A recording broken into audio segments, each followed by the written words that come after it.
Yeah, what up? You know who this is. Styles P the Ghost, giving a shout out to my man, my dog. Make sure you tune in, feel what we are trying to do. Wow! All right, we back in the building. Yeah. We back in the building. The Matrix Studios producer's point of view. I'm all mixed up. I didn't even know what part of the show we in right now. All right, so today's gonna be a special show. We got a boiler hero in the building. That's right. The one and only. I'm gonna say the one and only boiler hero. That's Lamar Camel, because I don't know another one. So guess what?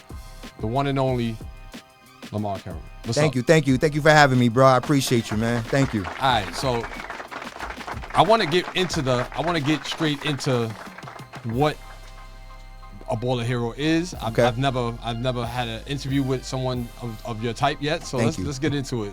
So pretty much a boiler hero, you know, is a boiler mechanic or any tradesman. Mm-hmm. You know, you could be an electric hero, but any tradesman who's not going to give up. Okay. You know, I was trained that I don't leave the boiler room until I get this boiler fired, until I provide heat and hot water to the people, or if there's nothing I can do, like where there's a part that I need that I can't get, which 9 out of 10, I'm going to get it. You know, that's what makes me the hero. Okay. So, you know, it's pretty much you're willing to do whatever you got to do to get that boiler running and provide the people what they need. All right, so that's current, right? Let's go back to before being a boiler hero. What were some of the passions that you was working on that led up to being a boiler hero? Before the whole boiler hero thing, man, I was just doing music like every other kid, you know, growing up. You know, is that like the rites of passage of young black boys? You know, I think we're creative. Right. We have expressions that we have, you know, we want to get out. Mm-hmm. So the best way to do it is in a poetry form, and that's what hip hop is, our poetry. So, you know, a little bit of aggression, but you know, it is what it is. Okay, so that was your first love. That was my first love. What came second? So after, you know, the music, well, it was the music pretty much is what the love was. Oh, it still is, but it led me to where I'm at right now because it actually taught me business. I looked up to a lot of people, you know, who had their own labels and stuff like that, Jay-Z and, you know, all sorts of those type of people. And I'm kind of like now with this boiler hero stuff, I'm kind of mimicking that same, you know, style of business. You know what I mean? But it was all the music. I grew up, you know, producing pretty much. Right. I started off on the MTV generator, DJ Scribble, Funk Flex. You know what I mean? Yeah, I think that's amazing that you actually started on that. I appreciate that. You know, it was a PlayStation, and I got ridiculed by the professionals. Yeah, that would have been me. But I was semi-professional, but I just had a professional equipment. I had the MPC. Yeah, it's what I'm saying. But I knew a girl that was nice with the PlayStation. She was making the beats and coming, and we was extracting them, and she was rapping to them, and they was dope. That was the point right there, because the person who told me, I don't want to mention him, but the person who told me, he told me I was playing with a toy. He said, you're making music on a toy. How do I connect the MIDI? And I'm like, there is no MIDI. You're like, oh, no, you can't connect the MIDI, but they have audio. They have the RCA. Right. You know what I'm saying? So you can easily track it, but you know, you have to do your you have to put some work in. Yeah, you know, but that's where pretty much what started me and gave me passion to keep going, you know, to do what I'm doing now. Okay. All right, so what was next? What was the next passion? So after I started making beats, I made my own album, and you know, looking up to the people, I started my own record company. At the age of 15, 16, I started my own record company. I was in high school at that time, so that was pretty much my market. I would make music and go to high school, sell it.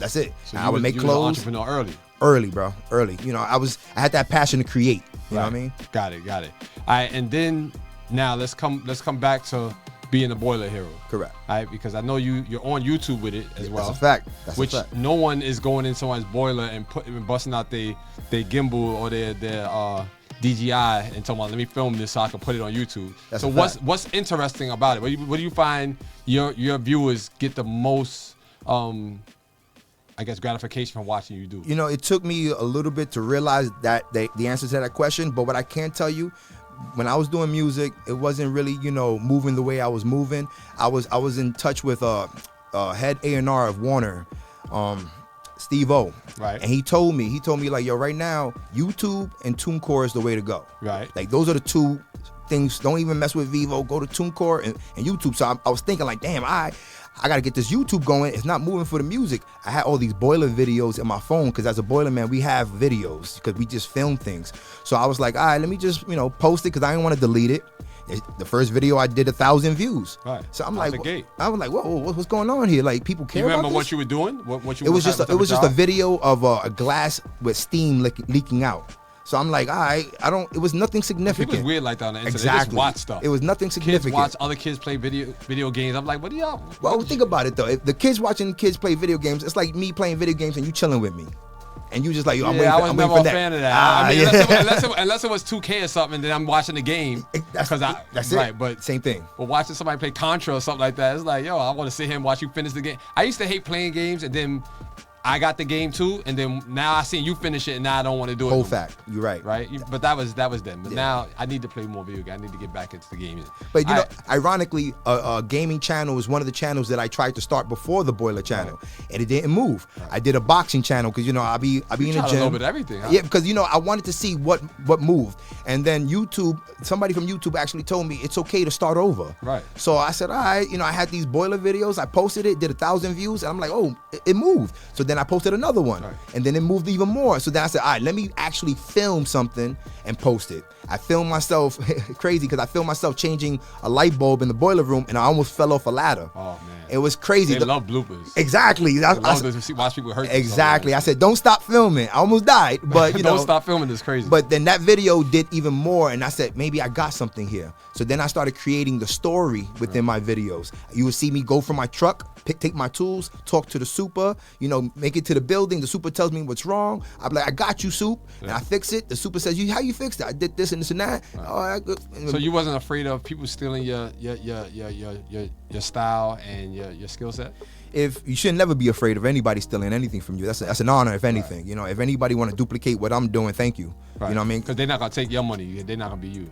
They're never gonna be me. They're not gonna be the hero. Maybe like you know what I mean? Like there's only one Boiler hero. You know what I mean? So they're not gonna be the hero. I love that. You have to go through the Boiler Hero Academy, which I'm starting to become a Boiler hero. You know so what I mean? So you the Boiler hero. I'm the Podfather. So I pretty much started a lot of this podcasting, networking, internet radio in New York City from 2000. So after being a producer, then I was an engineer. Mm-hmm. Then I was a studio. Well, I created my own studio. So then I turned into the engineer of radio, and then I started just running the studio and running the network. And that makes sense. That makes sense. So I understand about pivoting, but I definitely understand when you have something and you want to put it on display and you don't care if somebody sees it, because they took a lot of stuff from me. The whole industry, like I be looking, I see the different color mics and all that, and I'm like, yeah, I remember I did that back in like 2005. I had the little color foams on here, and then people, but that was for a reason. The foam was so that I can recognize on Pro Tools what track was what mic. Oh, because Pro Tools indication. The colors, yeah. It was your indication. But they look kind of cool when you see how the glass table and the microphone is going with the different colors. And then I used to see other studios start up and they started off with the colored microphones. I'm like, they don't even know why they're doing that. Damn. But it's cool. I anticipate people copying. Mm-hmm. The one thing I noticed though, like people who are doing kind of trade videos on YouTube, they're owners of their company. Right. You don't really see employees doing this because of reasoning of just in case something happens. Right. But I'm super confident in what I do. Mm-hmm. I have, even if I mess up, it's okay because I'm there to fix it. So I tell supers, if I mess up, it's okay. I'm here. So you're gonna be all right anyway. Right. I'm not gonna leave until I fix it. Don't worry about it. I'm a hero. So I actually just came from the boiler room straight here. I see you got like what I mean? You thought it was like a uniform, like for the show to come with. You know what I mean? Like I don't play around. I'm in the streets. You know what I'm saying? Yeah. So I just gave somebody hot water just now. So it's real. Listen. And so for people to get in contact with you, because we're about to get back into the music of the show, Facts. But we definitely appreciate you coming through. Thank you for having me, man. Because listen, this is something now I got you connect. So I'm the man that's connected to. I'm like the Yellow Pages, the new. You already know. Somebody needs something. I go onto my phone and be like, holla at my man, Boiler Hero, and he gonna take care of you. Exactly. And I know a lot of people with houses, so and those are the people that normally need when a boiler go. That's the first thing people start complaining about. Even if I'm not there to fix it, I can at least help you make sure that whoever's there is honest. The right thing. Right. Is this true? Yeah, it's true. All right. Is that true? Nah, he's lying to you. And do we say boiler? Is that like that round, like is it all called? Is it like a heater? So most people when I go to these YouTube events, they say, "What do? I'm a boiler man." What is that? Well, most people think when they think of boilers, they think of water heaters. Yeah. Because 9 out of 10 in your home you have a water heater. That's what I'm thinking about. Yeah, in the home you have a water heater, but I do the big commercial buildings. Okay. Like I did the Ghostbuster building, 55 CPW. Yep. These are all big boilers, which is like I'd never seen anything on YouTube like that. That's why I did it. Oh, okay, I got it. So give us a YouTube channel so we can go follow that right now. Boiler Heroes. You can catch me at Boiler Heroes, or if you want the Boiler Hero gear, tradesman, apparel, trdmn.com. That's TRDMN apparel.com. Holla at your boy. Boiler Heroes, you heard it first right here, Party 101.9, the producer's point of view. This is a special entrepreneur segment. It definitely was I loved when I talked to someone that I'd never had that profession on the show, because that's when's the last time you did something for the first time type of moment. And I appreciate you. So you want to get any other shout outs you want to give it? Yo, I just want to shout out all my co-workers. Learden Boiler Works, yo, you already know what we doing out here, man. We going these streets, bro. Shout outs to Money Lynn for having me come here. I appreciate you. And shout outs to everybody. I provided heat and hot water. I'm gonna be the Kobe of this thing. So, right. You know what I'm saying? Let's keep it real. I heard it right here. Boiler Heroes right here on the producer's point of view. Y'all know this ain't just a music show. This is all about where someone's beginning and where they end and where they begin. So